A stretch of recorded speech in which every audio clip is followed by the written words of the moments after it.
할렐루야. 6월 10일 화요일 새벽 기도를 시작하겠습니다. 사도신경으로 우리의 신앙을 고백합니다. 나는 전능하신 아버지 하나님 천지의 창조주를 믿습니다. 나는 그의 유일하신 아들 우리 주 예수 그리스도를 믿습니다. 그는 성령으로 잉태되어 동정녀 마리아에게서 나시고 본디오 빌라도에게 고난을 받아 십자가에 못 박혀 죽으시고 장사된 지 사흘 만에 죽은 자 가운데서 다시 살아나셨으며 하늘에 오르시어 전능하신 아버지 하나님 우편에 앉아 계시다가 거기로부터 살아있는 자와 죽은 자를 심판하러 오십니다. 나는 성령을 믿으며 거룩한 공교회와 성도의 교제와 죄를 용서받는 것과 몸의 부활과 영생을 믿습니다. 아멘. 찬송가 401장 찬양하시겠습니다. 찬송가 401장입니다.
민수기 35장 22절에서 34절까지 말씀입니다.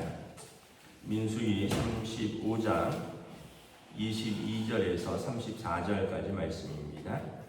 일단 찾으신 줄 알고 저 여러분들이 한 절씩 교독하도록 하겠습니다.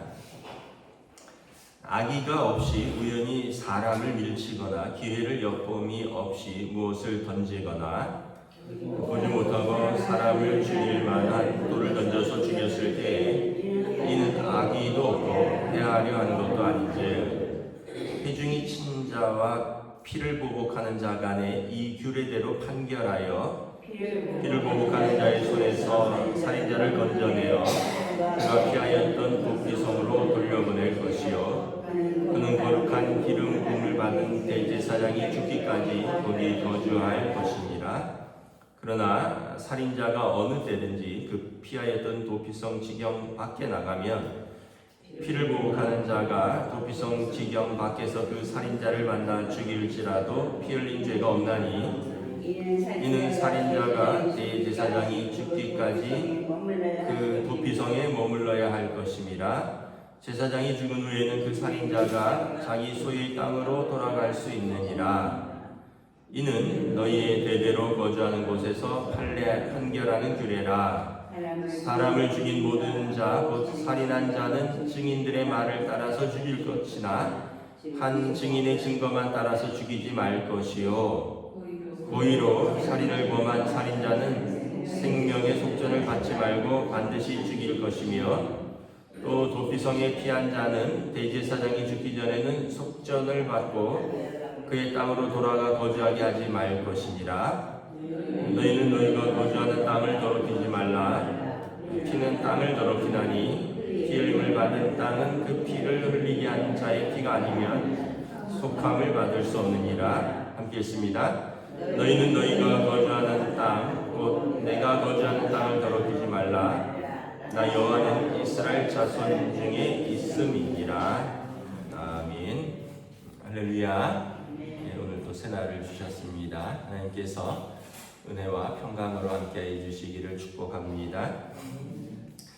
계속 도피성에 대한 규례가 나오는데, 도피성은 그 레위인들이 받은 48성읍 중에서 6개를 구별하여 요단 동편에 3개, 서편에 3개, 그리고 남북으로 골고루 이렇게 해서 6개를 두어서 그 고의로 살인한 자가 아니라 과실치사로 실수로 누군가를 죽인 자가 피하여 살 수 있도록 한 제도입니다. 일단은 우리가 여기 보면 33절, 34절에 피는 이제 생명을 상징하는데, 다른 사람의 피를 흘리면 그 사람의 생명을 끊은 것도 죄고, 또 다른 사람의 생명을 그 피를 그 땅에 흘린 것도 하나님 앞에서 죄라는 것이죠.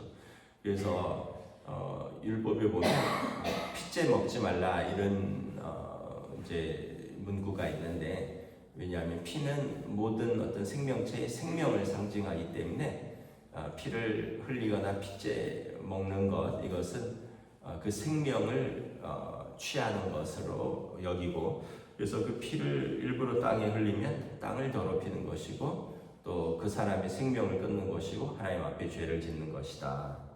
근데 이제 실수에 대해서는 어떻게 하느냐? 그 고의로 살인하는 것은 살인하지 말라 했으니 생명을 생명으로 찾는데, 고의가 아니라 실수로 살인한 것에 대해서는 도피성으로 피하여서 재판을 받고 증인이 있어야 됩니다. 증인이 30절에 보면 한 증인의 증거만 따르지 말고 2명 이상의 증인이 있어서 이 사람이 고의로 죽였는지 실수로 죽였는지를 따지고요. 2사람의 이상의 증인의 증거에 의해서 믿을만 해서, 만약 이 사람이 실수로 누군가를 죽인 것이라면 도피성으로 피해서 제사장이 죽기까지 거기에서 거주해야 됩니다. 그러니까 그 성에서 나오면 그 가족들이 복수해도 할 수 없는데, 그 대제사장이 거주하는, 그러니까 살아 있는 동안에는 그 도피성에서 살아야 되고요. 그리고 대제사장이 28절에 보면 죽으면 그는 이제 죄가 없어지고 자기 소유의 자기 원래 고향으로 돌아갈 수가 있습니다. 왜냐하면 대제사장의 죽음이 그 사람의 죽음으로 대체되는 것입니다. 그래서 도피성은 예수 그리스도의 예표이고 그림자입니다. 우리가 우리의 죄와 허물이 있는데 예수님께 피하는 것이죠.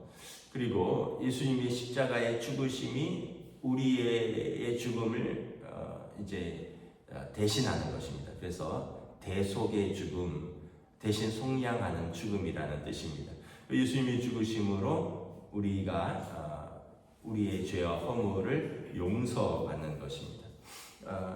우리가 이제 어떤 면에서 보면 이 부분에 대해서 또 어떤 사람들은 억울하다고 생각할 수 있겠죠. 그러나 누군가를 실수로라도 죽였으면 그 사람이 그 생명에 대한 실수지만 어느 정도의 책임을 져야 됩니다. 그래서 이 사람은 이것을 자기 대제사장이 살아있는 동안에는 쉽게 얘기하면 이제 어떤 지역에서 우리 연금을 나가는 거예요. 옛날에 보면 가택연금 같이 무슨 독재 시대에 뭐 김영삼 전 대통령이 그 상도동 집 밖을 못 벗어났던 것처럼, 왜냐하면 나오면 이제 군인들이 에워싸 있으니까 경찰들이, 그것처럼 이 도피성이라는 한 지역 뭐 얼마 되지 않을 겁니다. 이스라엘이 크지 않기 때문에 아마 필동 정도라면 이 필동을 못 벗어나는 거예요. 한 성읍이 필동 정도라면. 그래서 평생 대제사장이 죽을 때까지 고향을 못 받는 거예요. 자기 땅에서 사는 거예요. 그러면서 어쨌든 자기 허물로 인하여 누군가 죽은 것에 대한 죄값을 또 자기가 치르는 겁니다. 요즘 이렇게 보면 중대재해처벌법이라는 법이 있어요. 우리나라에. 뭐냐면 어떤 50인 이상의 이제 대규모의 어떤 회사에서 사고가 나서 노동자가 죽으면 거기에 대한 어떤 처벌을 하는 겁니다. 직접 이제 뭐 관계자뿐만 아니라 때로는 대표이사에게도 책임을 물을 수도 있고요. 회사의 뭐 영업 정지라든가 또 회사의 또 뭐 심지어는 이제 사법적 처벌도 할 수 있는 거예요. 근데 이제 이제 회사에서는 이게 악법이다. 왜냐하면 누가 일부러 노동자를 죽게 하겠느냐. 일하다 보면 사고가 날 수 있는데 이렇게 하면 회사가 위축된다. 경영 활동이 위축된다. 그런데 이 법이 없으면 노동자에 대한 안전이라든가 이런 것들을 별로 깊이 생각하지 않고 그냥 일을 하는 거예요. 성과를 내기 위해서. 근데 이 법이 있으면 노동자에 대한 안전에 대해서, 왜냐하면 대표이사가 처벌을 받을 수 있기 때문에 그런 것을 담보하는 거예요. 최근에 SPC라고 그 빵 만드는 회사인데요. 거기 컨베이어 벨트에 또 50대 노동자가 허리가 기계에 끼어서 또 사망을 했습니다. 그런데 여기는 작년인가 몇 년 전에 또 거기 그 소스를 믹싱하는 기계에 여성 노동자가 끼어서 사망한 지 몇 년이 또 안 돼요. 그러니까 이게 어떤 그런 법이 없으면 계속해서 이런 일들이 반복되는 거예요.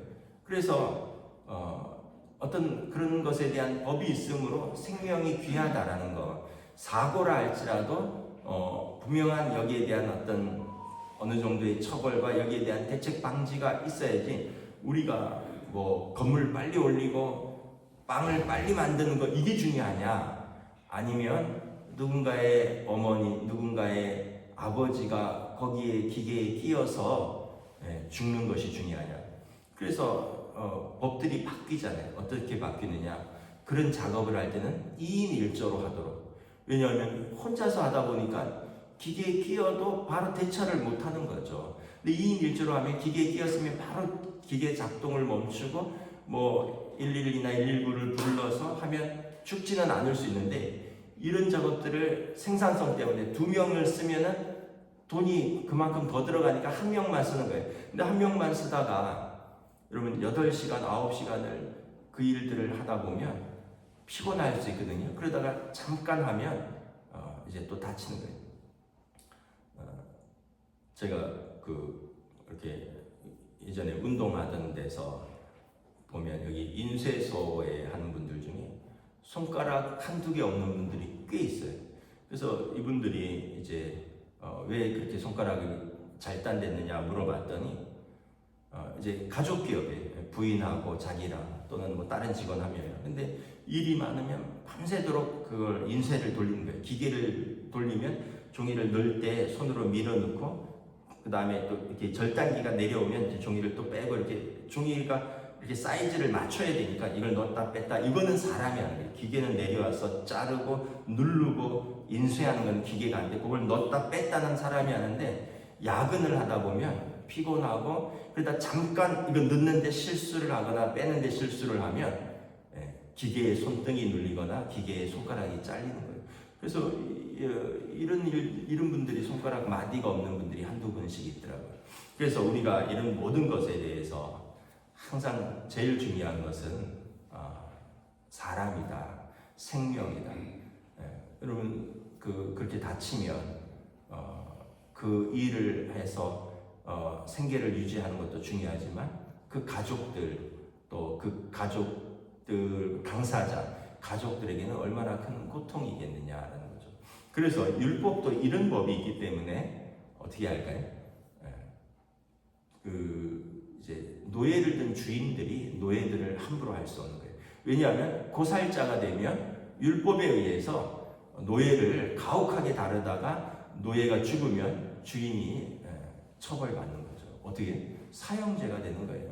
근데 이제 일을 시키다가 뭐 노예가 죽었다 이런 것에 대해서는 그 몸값을 지불하도록 되어 있는데 그런데 종이 미워서 때리다가 죽었다 이러면 이 율법에 그대로 적용받는 겁니다.